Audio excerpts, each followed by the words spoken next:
एकादशी व्रत की कथा बताई गई, एकादशी व्रत का नियम बताया गया। एकादशी के दिन अन्न में पाप का निवास होता है।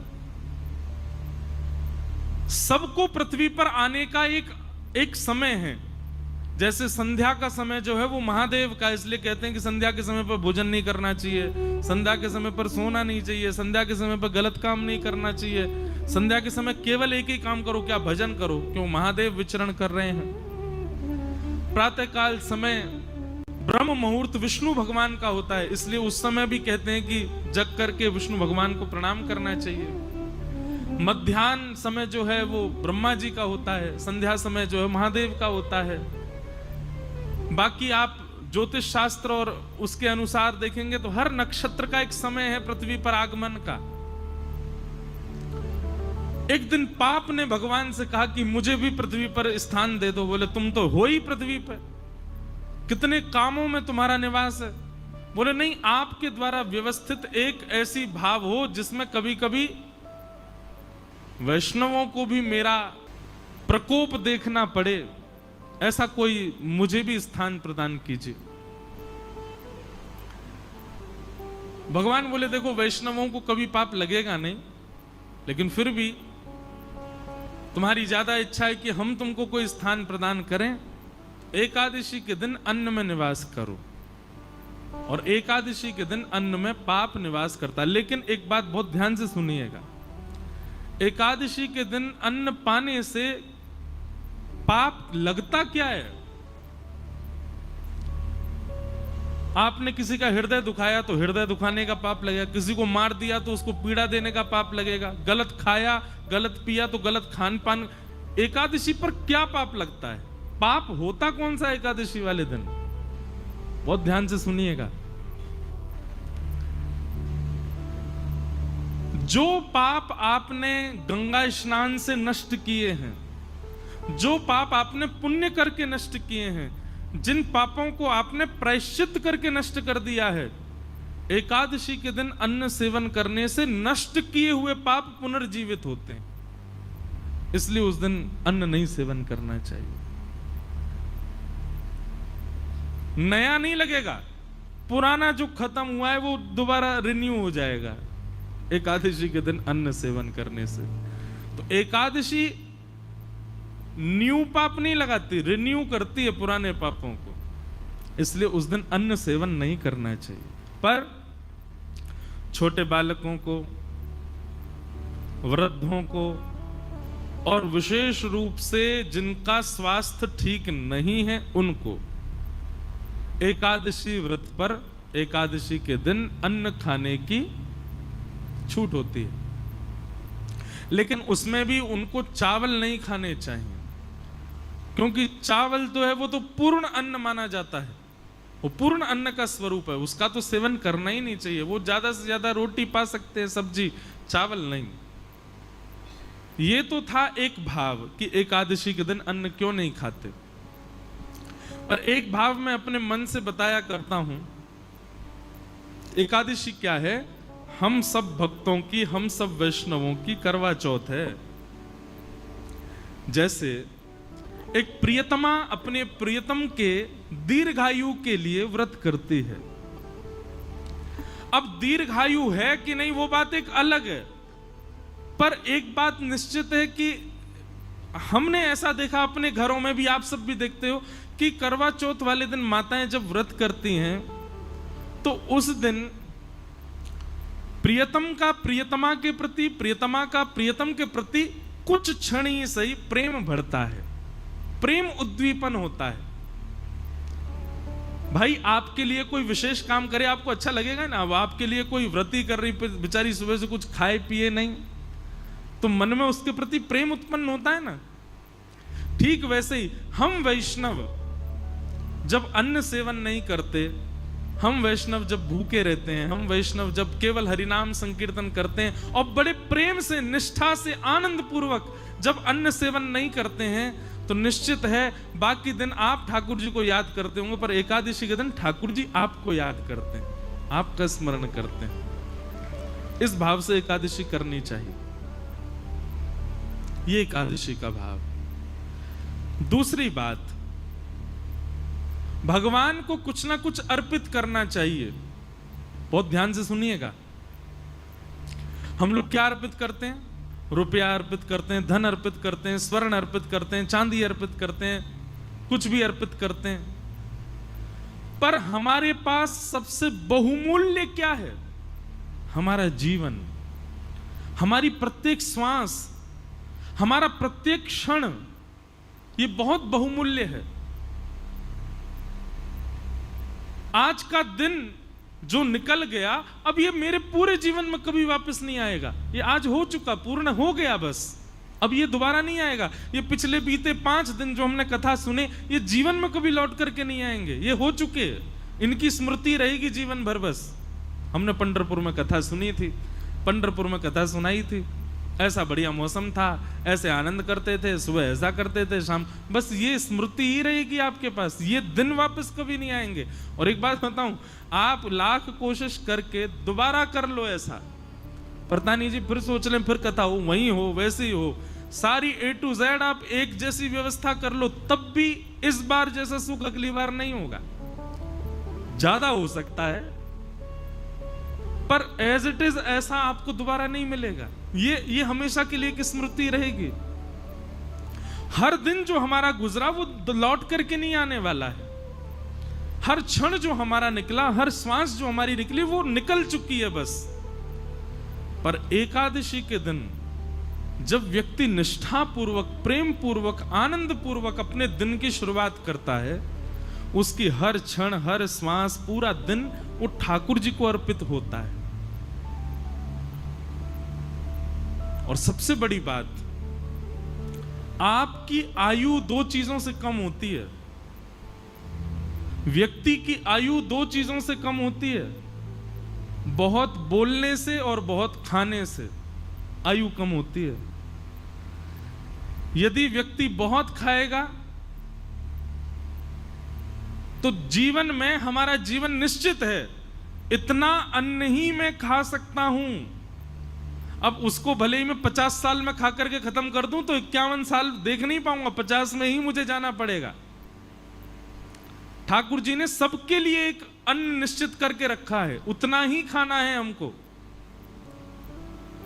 लेकिन व्यक्ति जब एकादशी का व्रत करता है तो व्रत वाले दिन अन्न नहीं खाता, और अन्न ना खाने से उसकी जो 1 दिन की आयु है वो बच जाती है। लेकिन वो 1 दिन की आयु एकादशी करने से ऐसा नहीं आपको बाद में मिलेगी, वो 1 दिन की आयु ठाकुर जी के चरणों में अर्पित हो जाती है। व्यक्ति ने अपना 1 दिन प्रदान कर दिया ठाकुर जी को। नाथ, मेरी प्राण सबसे बहुमूल्य, मेरी आयु बहुत बहुमूल्य है, मैं अपनी आयु 1 दिन की ही कर, अब इससे ज्यादा तो क्या करूं, महा कलियुगी पापी जीव हूं मैं, पूरी तो दे ही नहीं पा रहा। कम से कम महीना में ये 2 बार की एकादशी की 2 दिन की आयु आपको प्रदान कर रहा हूं। ठाकुर जी को चाहिए नहीं, पर प्रियतम को प्रसन्न करने के लिए कुछ तो बहुमूल्य दें, तो हम अपनी आयु ठाकुर जी को अर्पित करते हैं कि नाथ ही आयु आपके। अच्छा, आयु ठाकुर जी को देते हैं मतलब अपना 1 दिन पूरा हम ठाकुर जी को दे चुके हैं। हमारे जीवन में 365 दिन है, हर दिन हम किसी ना किसी को दे रखे हैं। विशेष रूप से किसको दे रखा है? 2 लोगों को, एक तो लक्ष्मी को, दूसरा अन्न को। इन दोनों को हम हर दिन देते हैं, अन्न को भी हर दिन देते हैं, लक्ष्मी को भी हर दिन देते हैं। लेकिन ये एकादशी के दिन जब आप व्रत करते हो तो पूरा दिन ठाकुर जी को अर्पित हो जाता है, ठाकुर जी को दे दिया जाता है। एक प्रकार का महादान भी है एकादशी का व्रत करना। वैष्णवों के अंदर 3 निष्ठा होनी चाहिए। पहली नाम जप निष्ठा, दूसरी एकादशी निष्ठा, और तीसरी तुलसी माला पहनने की निष्ठा, तुलसी निष्ठा। अगर आप 3 निष्ठाओं में निष्पन्न हो तो आप वैष्णव हो। तो इस प्रकार से एकादशी व्रत का महात्म्य और महत्व बतलाया गया। व्यक्ति की सामर्थ्य हो तो उसको निश्चित ही एकादशी करनी चाहिए। और मैं बार बार एक ही बात कह रहा हूं, प्रसन्नता पूर्वक, गौरव करके और बहुत एक्साइटमेंट में एकादशी का व्रत किया करो। कहीं सुबह उठते ही महाराज पता चल गई नाश्ते में क्या बनाया, बोले आज तो बेटा नाश्ता में फल मिलेंगे, क्यों एकादशी, और आपको अरे आज एकादशी है, उसी समय तोड़ देना एकादशी, और तोड़ क्या देना, टूटी गई एकादशी। जैसे ही आपकी निष्ठा विफल हुई एकादशी टूट जाती है। लोग सोचते हैं नमक खाने से, जे खाने से एकादशी टूटती है, नहीं। आप जैसे ही अश्रद्धा रखते हैं, 1% भी अश्रद्धा होती है, उसी समय आपकी एकादशी टूट जाती है, आपका व्रत टूट जाता है। दूसरी बात, व्रत कब टूटता है? अब आप अन्न ना खाने को तो इतनी प्रायोरिटी दे रहे हो, नहीं नहीं नहीं अन्न नहीं खाना है, आज तो एकादशी जे, और वैसे बेचारे किसी का हृदय दुखा रहे हो, किसी को गालियों पे गालियां दिए जा रहे हो, किसी का हक मार रहे हो, किसी के साथ में बुरा कर रहे हो। क्षमा करो, ऐसी एकादशी बिल्कुल मत रखो। एकादशी को भी रहता होगा कि भाई ऐसे व्यक्ति के पास मैं रहूं क्यों जो इतना बुरा करे। मतलब एक दिन तो आप कम से कम, जैसे हॉलीडे होता है ना, छुट्टी होती है, एकादशी के दिन अपने अवगुणों को छुट्टी रखा करो। आज चाहे कोई कुछ कर ले, पत्नी कितना भी चले, मैं क्रोध ही नहीं करूंगा, बच्चे चाहे कुछ भी कर ले, आज क्रोध नहीं करना, आज क्रोध की छुट्टी है। पता चला पूरा परिवार इंतजार कर रहा है एकादशी कब आएगी, उस दिन क्रोध तो करेंगे नहीं। अच्छा देखो कितना अच्छा व्रत। मैं तो कहता हूं कथा में कि एकादशी पर केवल अन्न छोड़ने वाला नियम नहीं, 2-4 नियम और करो। जैसे पूरे दिन मुस्कुराहट रखो मुख पर, चाहे कुछ हो जाए आप प्रसन्न ही रहो। कितना अच्छा, ऐसी एकादशी करो। व्रत है, बोले काय बात का व्रत? तो प्रसन्न रहने का व्रत है। आज प्रसन्न ही रहूंगा मैं। बच्चे बेचारे ऊधम मचा रहे हैं और आप मुस्कुरा करके देख रहे हो। उसने गिलास तोड़ दिया, आप खुश हो। द्वादशी आने दे बेटा, तुझे देखता हूं मैं, रुक जा, आज कर ले तेरा जो मन है। बहुत बढ़िया, आनंद करो। ऐसा नहीं, एक भाव है, प्रसन्न रहो। एकादशी का मतलब है अवकाश। तो अवकाश केवल अन्न को ही क्यों दिया जा रहा है? उन सब चीजों को दो जिससे आप संसार में एग्जिस्ट करते हो। और मैं तो भाई खुलेआम कहता हूं, आज की डेट में अन्न छोड़ना कोई बड़ी बात नहीं है। बच्चे, आजकल के बच्चे 2-2 बजे तक तो वैसे ही भोजन नहीं करते। आधा एकादशी तो उनकी रोज ही होती है।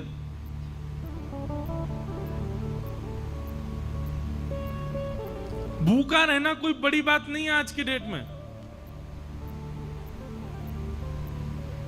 एकादशी का मतलब, व्रत का मतलब अपने एडिक्शन का त्याग करो। जिस समय व्रतों का निर्माण किया गया उस समय मानव का एक ही एडिक्शन था, भोजन। उसको यही रहता था कैसे भोजन मिले। सुबह उठते ही बच्चे घूमते रहते थे मां के पीछे, क्या बोल, पराठे बनाओ, भोजन। भोजन कर, नाश्ता कर लिया, उसके बाद भोजन कराओ, उसके बाद रात्रि का भोजन ही एडिक्शन था। क्योंकि उस समय इलेक्ट्रॉनिक्स नहीं थे, उस समय फोन नहीं था, उस समय इंटरनेट नहीं था, तो उस समय व्यक्ति पे है ही क्या, बस भोजन का ही वो पूरे दिन योजना बनाता रहता था। सुबह कहां खाऊंगा, शाम को कहां खाऊंगा। इसलिए व्रत के नियमों में भोजन का त्याग रखा गया। पर अब स्वरूप बदल गया, अब भोजन की जरूरत नहीं व्यक्ति को।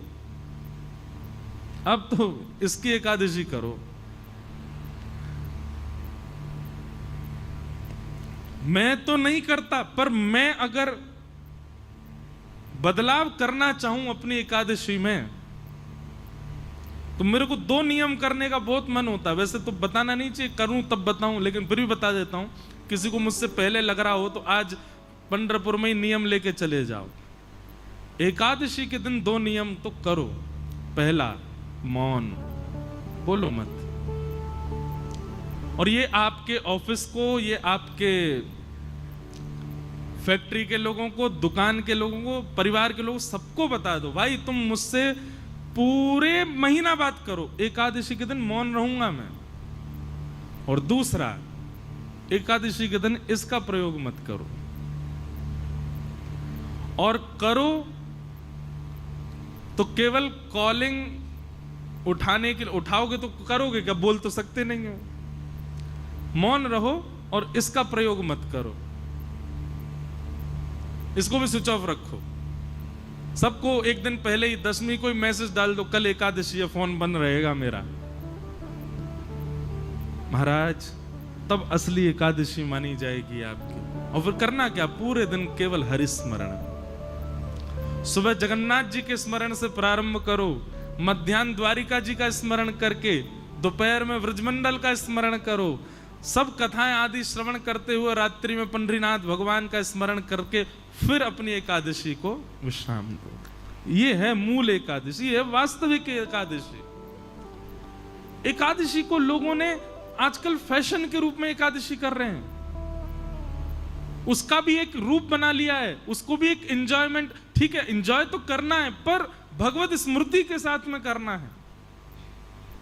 और आज की डेट में क्षमा कीजिएगा, भगवत स्मृति में सबसे बड़ी बाधा है ये, सबसे बड़ी बाधा। अब प्रयोग करने के ऊपर है, आप किस रूप से उसका प्रयोग करते हो। तो एकादशी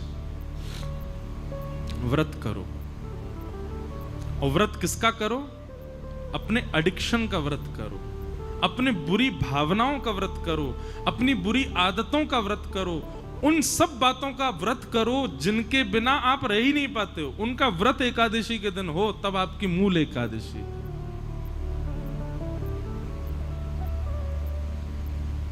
और अंतिम बात, एकादशी व्रत में इतनी सामर्थ्य है कि यदि निष्ठा से कोई व्यक्ति एकादशी व्रत पालन करे तो एकादशी व्रत के प्रभाव स्वरूप एकादशी के ही दिन भगवत धाम परायण होगा उसका। वो पृथ्वी से एकादशी को ही जाएगा। और ये मैंने अपने आंखों से देखा, अनुभव किया है। बड़े बड़े भजनानंदी, बड़े बड़े वैष्णवों की आप तिथियां देखो, वो एकादशी को ही जाते हैं।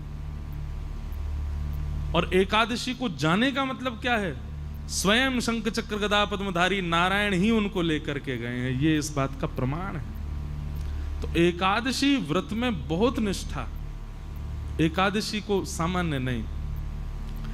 पर अब बात आ जाए, हमने भी अभी शुरू की, पहले मैं भी नहीं रह पाता था, मुझे व्रत नहीं रहा जाता, पर बाद में धीरे धीरे समझ में आने लगी बातें, तो फिर रहना प्रारंभ किया। सौभाग्य करके व्रत रहते हैं।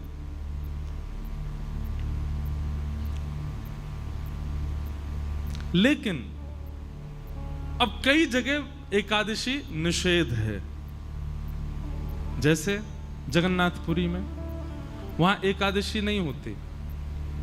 जैसे हमारे श्री वृंदावन के राधा वल्लभ जी मंदिर में वहां एकादशी का भाव नहीं। जैसे वृंदावन के बिहारी जी में, वृंदावन बिहारी लाल जी में भी एकादशी नहीं होती। हरिदासी परंपरा, हरिवंशी परंपराओं में एकादशी का भाव नहीं।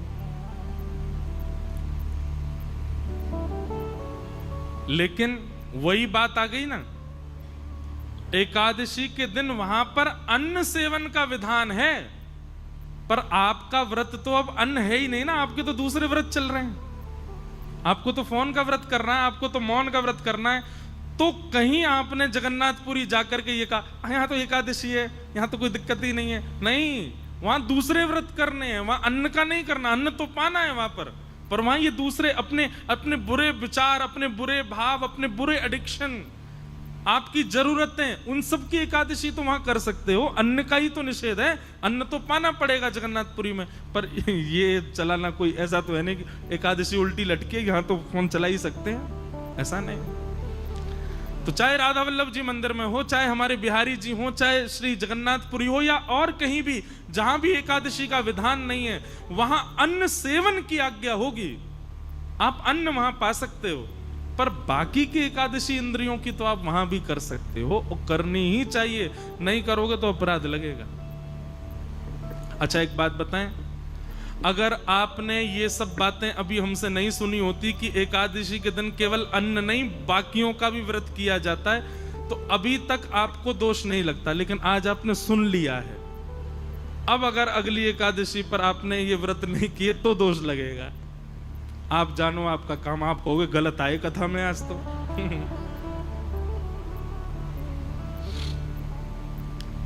अब सुन लिया है ना आपने, अब तो आपको पालन करना पड़ेगा।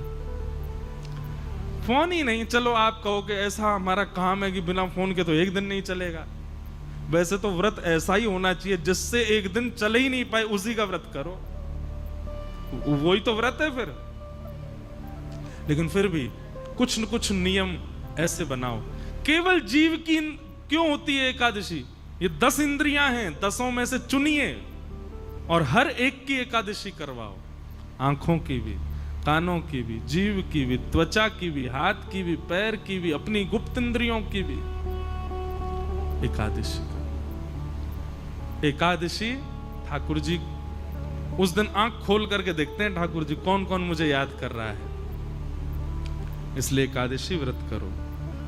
कंठी माला पहनो, तुलसी व्रत करो और नाम जप करो। ये 3 व्रत धारण करो। इस प्रकार एकादशी व्रत की बात बताई गई। हरि हरि बोल, हरि हरि बोल।